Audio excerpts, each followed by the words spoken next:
जय बोलो देवादिदेव खजराट श्री भगवान महावीर स्वामी की जय। अहिंसा परमो धर्म की जय। परम पूज्य आचार्य गुरुवर श्री विद्यासागर जी महाराज की परम पूज्य मुनि श्री 108 प्रमाण सागर जी महाराज की। पूज्य मुनि श्री 108 निर्वेद सागर जी महाराज की।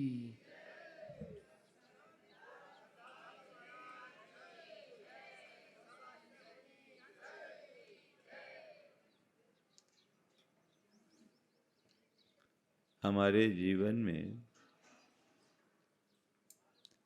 अनेक प्रकार के उतार चढ़ाव आते रहते हैं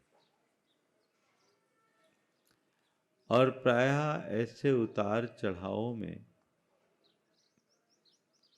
लोग घबरा जाते हैं, मन डगमगा जाता है।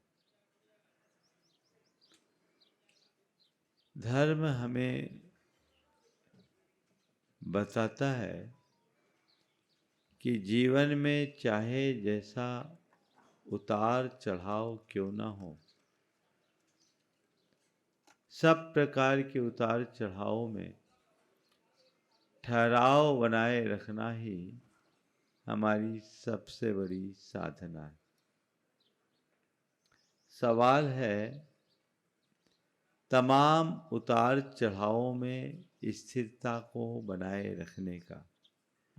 कैसे स्थिरता लाएं? अप डाउन्स तो आते हैं, उसमें स्थिरता लाने के लिए आज आपसे 4 बातें कहना चाहूँगा। सबसे पहली बात, वस्तु के व्यवस्था को स्वीकार करें। क्या करें? स्वीकार करें। जो जैसी व्यवस्था है उस व्यवस्था को स्वीकार करने से हमारे मन को समाधान मिलता है और चाहे जैसे उतार चढ़ाव में भी मन में ठहराव बने रहता है। जैसे अभी आप लोग यहाँ आकर के बैठे हैं, बड़े इत्मीनान से बैठे हैं। बैठे हैं कि नहीं बैठे? हाँ, कोई गद्दा लगा है क्या? सामान्य सी बिछात है और उस बिछात में आप बड़े आनंद से बैठे हैं। क्यों? क्योंकि आपने ये बात एक्सेप्ट कर रखी है कि यही हमारा सिस्टम है, धर्म सभा की यही व्यवस्था है और ये मेरे लिए अनुकूल है। सामान्य रूप से आपको कहा जाए कि तुम अपने घर में भी ऐसी व्यवस्था रखो तो पसंद करोगे क्या? नहीं ना।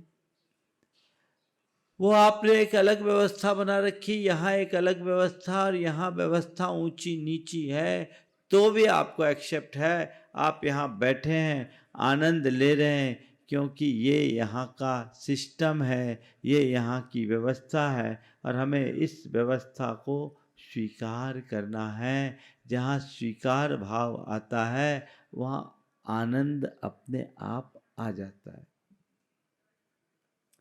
ऐसे ही जीवन में चाहे सुख हो या दुख हो, संयोग हो या वियोग हो, हानि हो या लाभ हो, मान हो या अपमान हो, ये इस संसार का सिस्टम है। इसे स्वीकार करने पर कभी विकल्प आएगा क्या? बोलो। हाँ, लेकिन मन इसे स्वीकार करता है? नहीं करता। मन केवल उसे पसंद करता है जो हम चाहते हैं।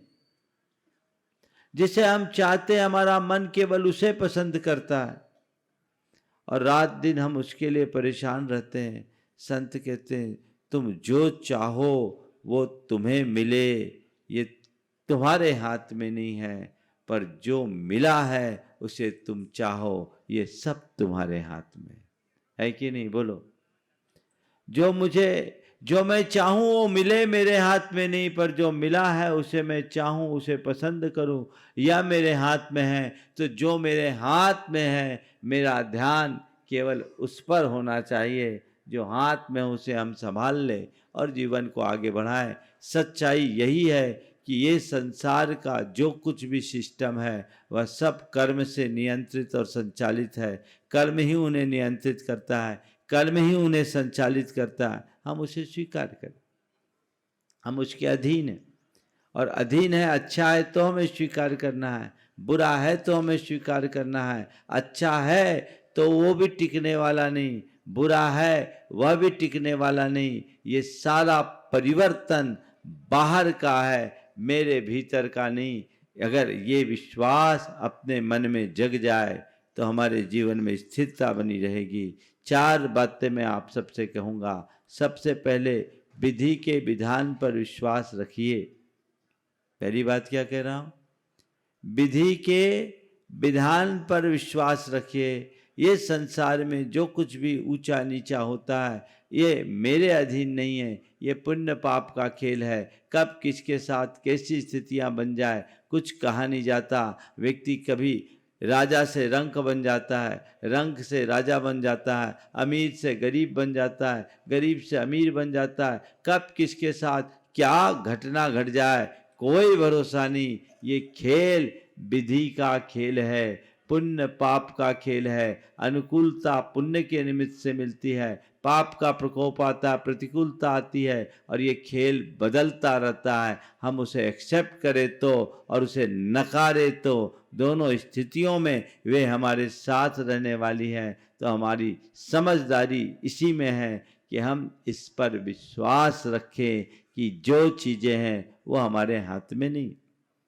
हम लोग शास्त्रों को पढ़ते हैं, अनेक महापुरुषों के जीवन में इस तरह की स्थितियां बनी, बड़े बड़े उतार चढ़ाव आए, लेकिन तमाम उतार चढ़ावों में भी उनने अपने अंदर ठहराव बनाए रखा। थोड़ा अंजना के जीवन चरित्र को उठा करके देखिए। अंजना महासती थी, महासती अंजना। कितना उसके जीवन में उतार चढ़ाव आया। विवाह तय हो गया, विवाह भी हो गया, लेकिन विवाह के बाद पति ने 22 साल तक अपनी पत्नी को देखा तक नहीं। बोलो क्या बीतता होगा? विवाह होने के बाद निर्दोष रहने के उपरांत भी 22 वर्षों तक अगर पति किसी स्त्री को न देखे तो उसके मन पर क्या बीतेगा? बोलो, आज किसी अंजना के साथ ऐसी स्थिति हो तो क्या होगा? महाराज वो झेल ही नहीं पाएगी, सीधे डाइवोर्स लेगी, या ज़्यादा कमज़ोर होगी तो सुसाइड करेगी। यही है ना? हाँ, लेकिन अंजना ने क्या किया? अंजना ने क्या किया? धैर्य रखा, अधीर नहीं हुई, एक ही विश्वास के साथ जीते रही। कर्म का उदय है। क्या सोची? ये कर्म का उदय है। वो कर्मोदय मानकर उसे सहज रूप से स्वीकार करती रही। जो है सो है। वो विधि के विधान पर विश्वास रखी। 22 वर्षों तक पति का योग नहीं मिला और पति आया भी तो कैसे आया? अचानक पति के मन में ये भाव आया कि मेरी कोई पत्नी भी है, वो निर्दोष है, मैंने उसकी उपेक्षा की, मुझे उससे मिलना चाहिए।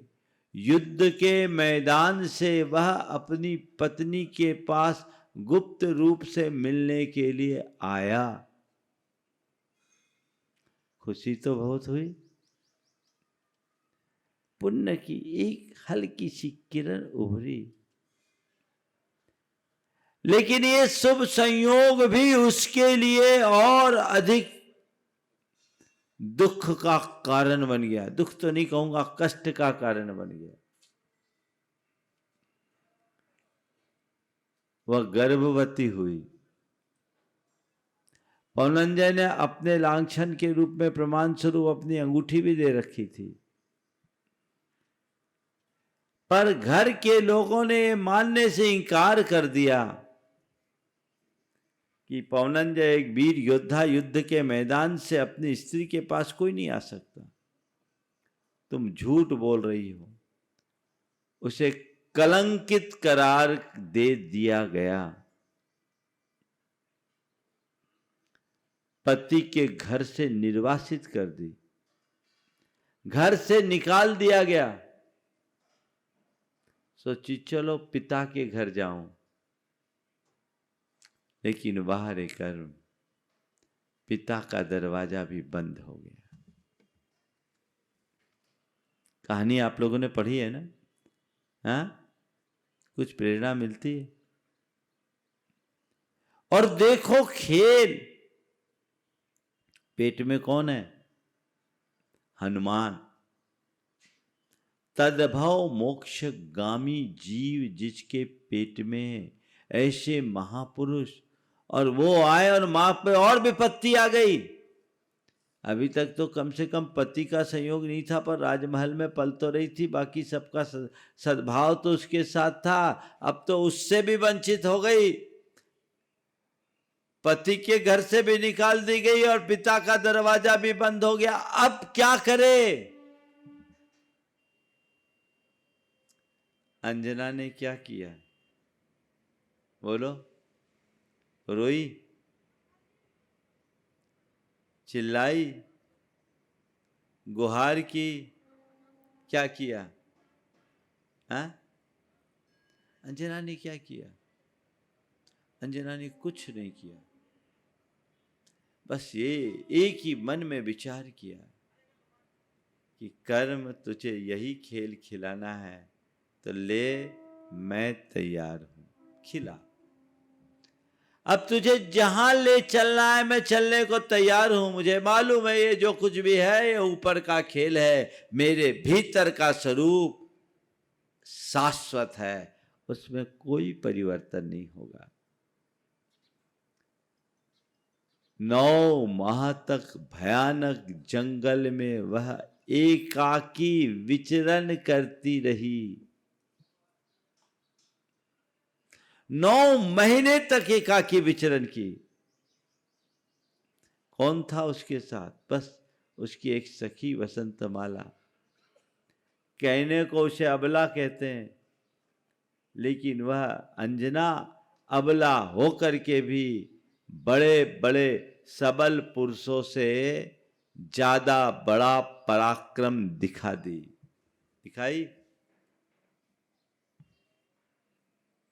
खेल यहीं खत्म नहीं हुआ। 9 महीने में प्रसूति हुई, हनुमान को जन्म दिया, और जन्म देने के लिए भी कुछ नहीं, एक सैया भी नहीं थी, पत्तों के सेज पर उसने प्रसूति की।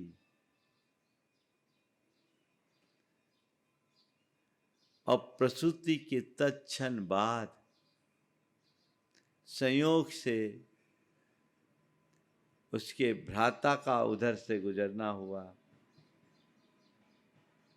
मामा का ना, हनुमान के मामा, तो उनका गुजरना हुआ, उनकी दृष्टि पड़ी और वो उसे ले गए, विमान से गिर गए। देखो, सद्य प्रसूत जीव विमान से गिर गया, पाप, लेकिन बाहर है पुण्य। उसके गिरने पर वो चट्टान चकनाचूर हो गई, इसलिए उनका नाम पड़ गया बजरंग। बजरंग बली बोलते हनुमान। वज्र जैसा जिनका अंग था। कहानी अपनी जगह है,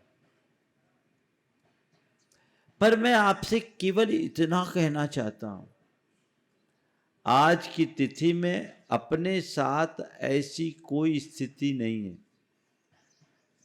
इतना भयानक कष्ट, इतना भयानक उपसर्ग, इतनी विचित्र और विषम परिस्थिति किसी के साथ नहीं है।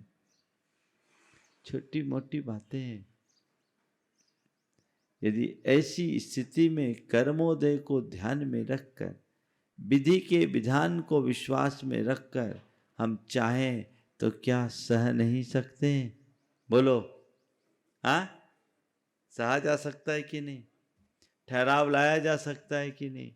ठीक है, पाप का उदय है, निकल जाएगा। कर्म का खेल है। ये अपने मन में जगाना चाहिए।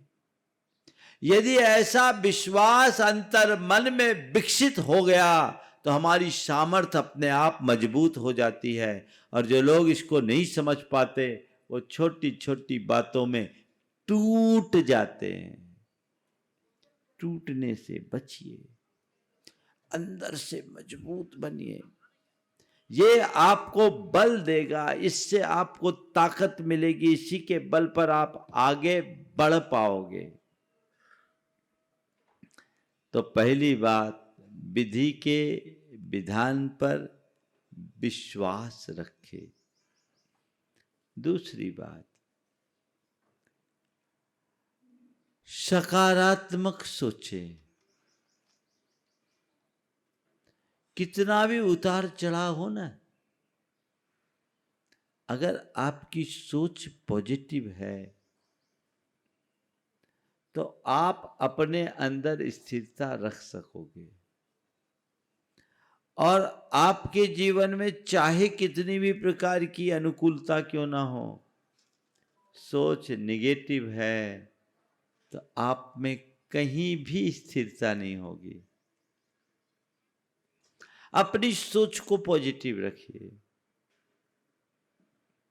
मेरे संपर्क में एक सज्जन है जिनको भाई ने बड़ा धोखा दिया। भाई ने धोखा दिया, बड़ा विश्वासघात किया, अपार संपत्ति का धनी, सब कुछ हड़प लिया।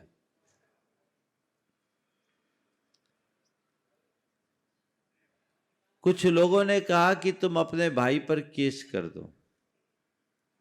सोच देखो,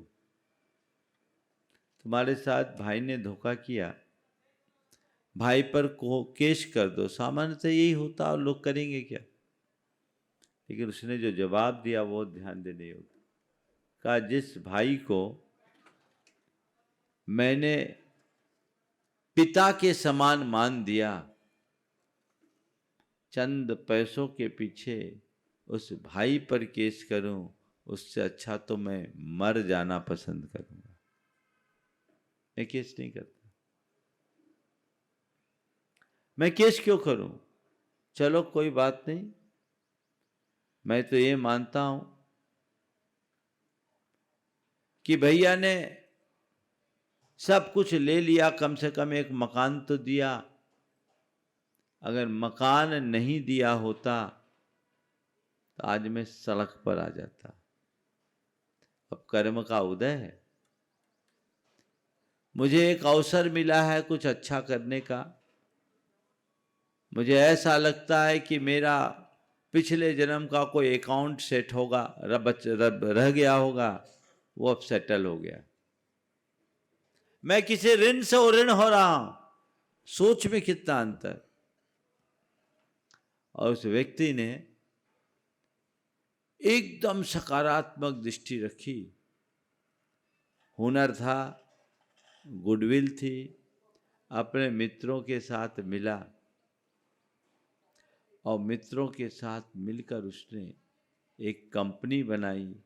उस कंपनी में रियल एस्टेट की कंपनी थी और 2004 से 7 के बूम में शिखर पर पहुंच गया। आज एक बहुत बड़ी कंपनी का मालिक है।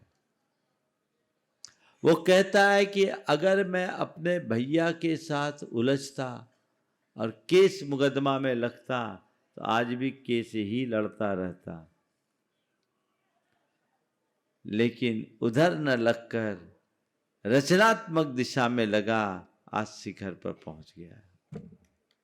मन में स्थिरता भी रही और आगे भी बढ़ पाया। ध्यान रखने की बात है, बिना स्थिरता के आप आगे बढ़ ही नहीं सकते। अगर अपने आप को आगे बढ़ाना चाहते हो तो स्थिरता रखिए और सोच को सकारात्मक रखिए। आप देखिए छोटी छोटी बातों में आप क्या करते हो, उनमें उलझ जाते हो कि आगे बढ़ते हो। मैं आपसे कहता हूं जीवन में कैसी भी समस्या हो, समस्या की तरफ देखिए ही मत, आप हमेशा समाधान की तरफ देखने की कोशिश कीजिए। समस्या की तरफ देखोगे तो समस्या में उलझ के रह जाओगे और समाधान के रास्ते को खोजोगे तो बड़ी से बड़ी समस्या को भी पार कर दोगे। वैसी दृष्टि होनी चाहिए। सोच को सकारात्मक बनाइए, जीवन में व्यापक बदलाव घटित हो सकता है। तीसरी बात, पेशेंस न खोए। आजकल छोटी छोटी बातों में लोग अधीर हो जाते हैं, मन टूट जाता है। अब क्या होगा, अब कैसे करेंगे, ऐसा हो गया वैसा हो गया। अरे कोई भी बात है, धैर्य तो रखना ही पड़ेगा ना। समय बदलता है, चीजें बदल जाती हैं। बहुत सारी समस्या का हल तो केवल समय के पास होता है। अधीर मत होइए, ठीक है थोड़े समय की बात है, सब ठीक होगा, सब ठीक होगा, सब ठीक होगा। या देखते हैं देखते हैं देखते हैं। थोड़ा सा मन में यदि धैर्य रखने की कला हमने विकसित कर ली, मन की अधीरता दूर कर दी, तो हमारे जीवन का पथ बहुत आसानी से प्रशस्त हो सकता है। हम धैर्य रख करके चले और जीवन के पथ को प्रशस्त करने का प्रयत्न करें। धीरज न खोएं। हर समस्या का समाधान होता है। हम लोग बहुत जल्दी उतावली कर देते हैं और उतावली में निर्णय दे देते हैं। ध्यान रखना, हमारे यहाँ कहावत है, हड़बड़ी में गड़बड़ी। तो जहाँ हड़बड़ी होगी वहाँ गड़बड़ी होगी। हमें अधीर नहीं होना चाहिए, हमें उतावलापन नहीं दिखाना चाहिए। बहुत धैर्य, संयम और शांति के साथ अपने जीवन के क्रम को आगे बढ़ाने का प्रयास करना चाहिए। यदि हम मन में धीरज रखते हैं तो चीज़ें हमारे अनुकूल बन सकती है, बन जाती है। और धैर्य खो दें तो अनुकूल अवसर भी हमारे हाथ से निकल जाता है। आप सब अपने अंतर मन में टटोल झांक कर देखिए, आपके आंखों के सामने दृश्य झलकेगा कि मेरी थोड़ी सी हड़बड़ी ने बड़ा चूक कर दिया, थोड़ी सी अधीरता के कारण बड़ा नुकसान हो गया। धैर्य रखेंगे, चीजें ठीक हो जाएगी। गुरु शिष्य दोनों जा रहे थे, रास्ते में संध्या बंदन का समय आया, एक नदी के किनारे बैठ गए। गुरु ने शिष्य से कहा, जाओ थोड़ा पानी भर के ले आओ। शिष्य नदी में गया, लौट कर आ गया। बोला, गुरुदेव अपने को प्यासे रहना पड़ेगा। बोले, क्यों? बोले, पूरा पानी मटमैला है, पीने लायक नहीं। पूरा पानी मटमैला है, पीने लायक नहीं। कहा, कोई बात नहीं, बैठो। थोड़ा समय बीता, गुरु ने कहा, जाओ पानी ले आओ। बोले, गुरुदेव पानी तो मटमैला है, पानी ला के क्या हो? बोले, मैं कह रहा हूं ना, पानी साफ हो गया है, जाओ तुम पानी लेकर आओ। शिष्य गया, देखा नदी का पानी पूरी तरह साफ था। पानी भर कर ले आया और कहा, गुरुदेव आपने क्या चमत्कार कर दिया। पहले गया पानी मटमैला था, आपने दोबारा भेजा पानी बिल्कुल साफ, इसका राज क्या है? गुरु ने शिष्य को समझाया कि बेटे इसमें चमत्कार कुछ नहीं, बात केवल इतनी सी है कि जब तू पहली बार गया था उससे तुरंत पहले एक बैलगाड़ी उधर से गुजरी थी, जिसके कारण पूरा पानी मटमैला हो गया। थोड़ी देर पहले जो तू गया, पहली बार जब तू गया, तेरे जाने के ठीक पहले एक बैलगाड़ी वहां से गुजरी जिससे पूरा पानी मटमैला हो गया था। मैंने तुझे आधा घंटे बाद भेजा, तब तक वहाँ इतना पानी बह गया कि सारी गंदगी निकल गई, और सारी गंदगी निकल गई तो पानी साफ हो गया, वो हमारे पीने लायक हो गया। मैं तो आपसे कहता हूँ, जब भी आपकी जिंदगी में विषमता की बैलगाड़ी गुजरे, पानी गंदा हो, थोड़ा धैर्य रख लो, पानी साफ हो जाएगा, विषमता अपने आप समता में परिवर्तित हो जाएगी। थोड़ा धैर्य रखो, चाहे जैसी बात हो, चाहे संबंधों की बात हो या अन्य कोई बात हो, सब चीजें अपने जीवन में सहज हो सकती है। धैर्य रखिए। किसी विचारक ने एक बार कहा कि धीरज वह ताकत है जो असंभव को संभव कर दे। तो एक ने कहा, क्या धैर्य के बल पर हम चलनी में पानी को रोक सकते हैं? धीरज में वह ताकत है जो असंभव को संभव कर दे। तो किसी ने कहा, क्या धीरज के बल पर हम चलनी में पानी रख सकते हैं? उन्होंने कहा, हाँ, बशर्ते पानी के बर्फ बनने तक का आपके पास धैर्य हो। आपके पास इतनी धीरज हो कि पानी को बर्फ बनने दें। कितना भी अप डाउन हो, अपना धैर्य न खोए।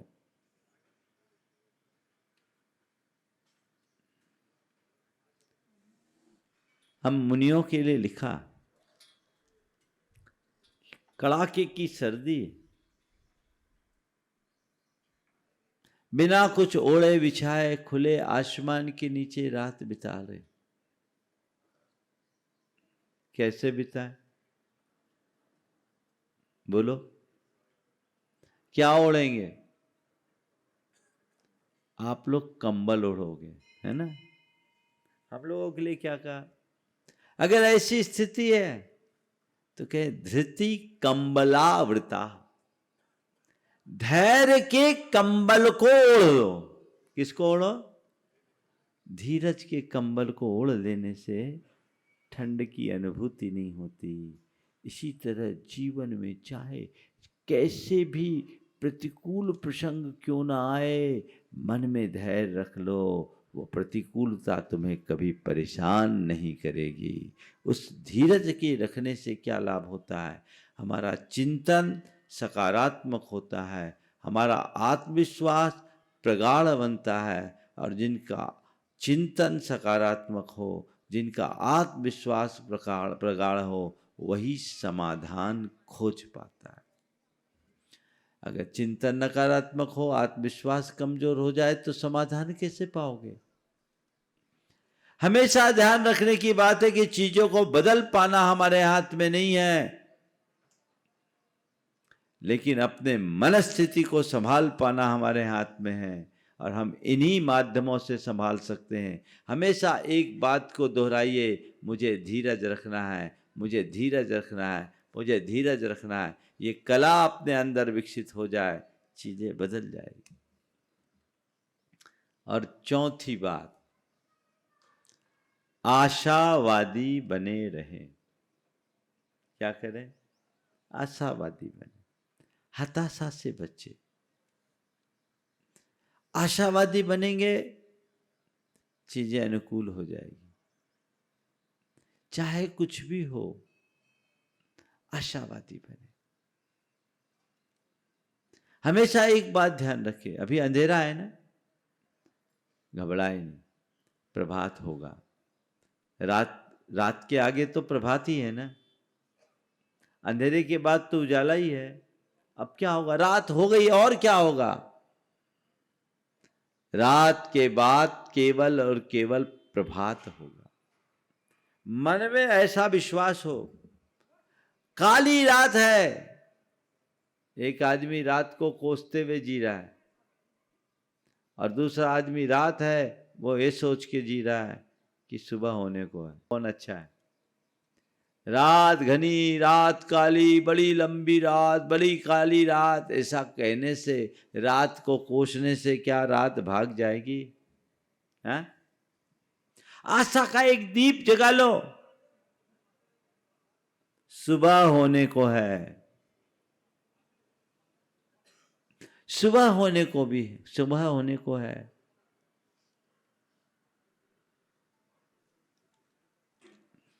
गुरुदेव ने लिखा, टिमटिमाते दीपक को भी देख रात भा जाती। टिमटिमाते दीपक को भी देख रात भा जाती। आशा का एक दीप, सुबह होगी सब ठीक हो जाएगा, सुबह होगी सब ठीक हो जाएगा, चीजें ठीक होगी।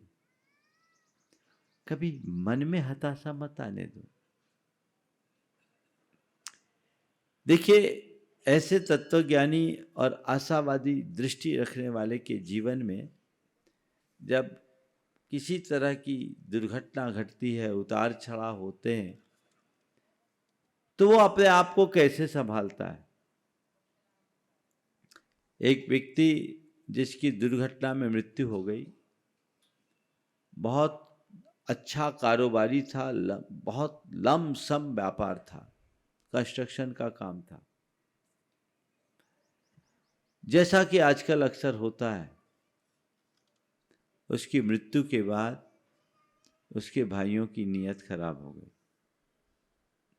भाइयों की नीयत खराब हो गई, उनने सारा बिजनेस अपने कब्जे में कर लिया।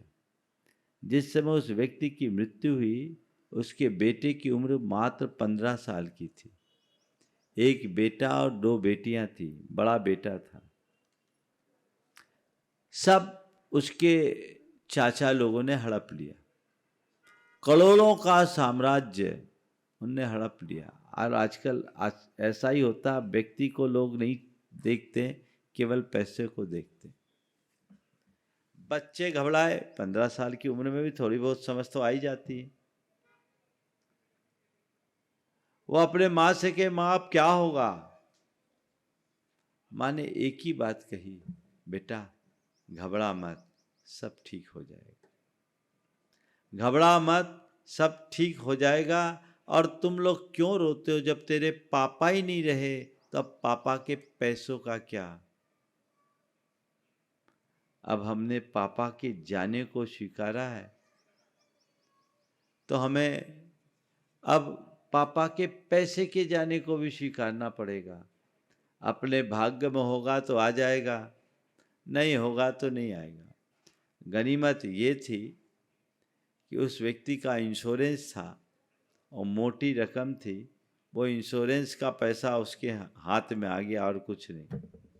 उसने कहा, बेटा देख, अपने भाग्य का ये है, तेरे पापा ने कर रखा, जो थोड़ी बहुत प्रॉपर्टी अपने पास है सो है, तू घबरा मत, जो चला गया उसे भूल जा। तेरे पापा ने अपने कैरियर की जब शुरुआत की थी तो उनके जेब में कुल 500 रुपया था। वो 500 रुपया लेके घर से निकले थे और इतना बड़ा साम्राज्य खड़ा किया। बेटा आज तू 15 साल का है, अपना ध्यान केवल पढ़ाई में लगा, जो खो गया उसकी तरफ दृष्टि मत रख। हमारे पास इतना तो है कि अपनी जिंदगी चल जाएगी, तू पढ़ लिख करके योग्य बन और अपने बूते अपना साम्राज्य खड़ा कर, अधीर मत हो। और तुझे कोई कुछ भी बोले, किसी से घर की बात मत बोल। देखो समझदारी की बात, क्योंकि ऐसे मौके में भड़काने वाले लोग बहुत आते। तुझे कोई कितना भी बोले, कुछ भी बोले, घर की बात मत बोल, क्योंकि ये लोग तुझे सलाह देंगे पर तेरे साथ खड़े नहीं होंगे। जो चाचा लोगों को करना है सो कर, तू अपना फोकस केवल अपनी पढ़ाई पर दे। हमें किसी से कोई शिकायत नहीं करना, उनका ईमान वो जाने, समय सब ठीक कर देगा। उनने धैर्य रखा, अपने व्यवहार को बहुत अच्छा रखा, अपने देवर लोगों से कभी इस बात का एहसास नहीं होने दिया कि हमें आपसे किसी प्रकार की नाराजी या शिकायत है। पूरी जिम्मेदारी को निभाया। इधर उसका बच्चा IITN हो गया, से पास आउट हुआ, उसकी एक बड़ी कंपनी में जॉब लगी, साल भर जॉब किया और खुद अपना कारोबार चालू कर दिया। एक अच्छी फैक्ट्री का संचालक है और चल रहा है। और इधर समय बदला तो उसके चाचा लोगों का भी भाव बदल गया, वो भी उसको सहयोग कर दिए और आगे बढ़ गए। ये धैर्य की ताकत है। वो कहती हैं कि महाराज जी, यदि मैंने लोगों की सलाह में आकर अपने देवर लोगों से अपना रिलेशन खराब किया होता तो रिलेशन तो खराब होता ही, पैसे भी जाते, और मैं आज अपने बेटे को जो बनाने में समर्थ हो पाई वो नहीं हो पाती। महाराज जी, आपसे हमने यही सीखा है, सकारात्मक रखो और धैर्य रखो। हमने उसे अपनाया। अपने मन से पूछिए, हम किस अप्रोच में जाते हैं। हमेशा एक बात को आत्मसात कर लो, जब चीजें अपने नियंत्रण से बाहर हो तो स्वीकार कर लो, बस सरेंडर हो जाओ। अब इस पर मेरा जोर नहीं तो मैं क्या कर सकता। ठीक है, जब चीजें मेरे अनुकूल होगी तब मैं देखूंगा। ऐसी सोच लेकर के चलने वाला मनुष्य कभी भी भटकता नहीं, कभी भी विचलित नहीं होता, सदैव उसमें स्थिरता बनी रहती है, और यही स्थिरता उसके जीवन को बेहतरी प्रदान करती है। हम अपने जीवन में ऐसी ही बेहतरी घटित करें और जीवन का पथ प्रशस्त करते हुए आगे बढ़ सकें। आज अधिक विस्तार न देकर मैं अभी यहीं पर विराम। बोलिए परम पूज्य आचार्य गुरुवर श्री विद्यासागर जी महाराज की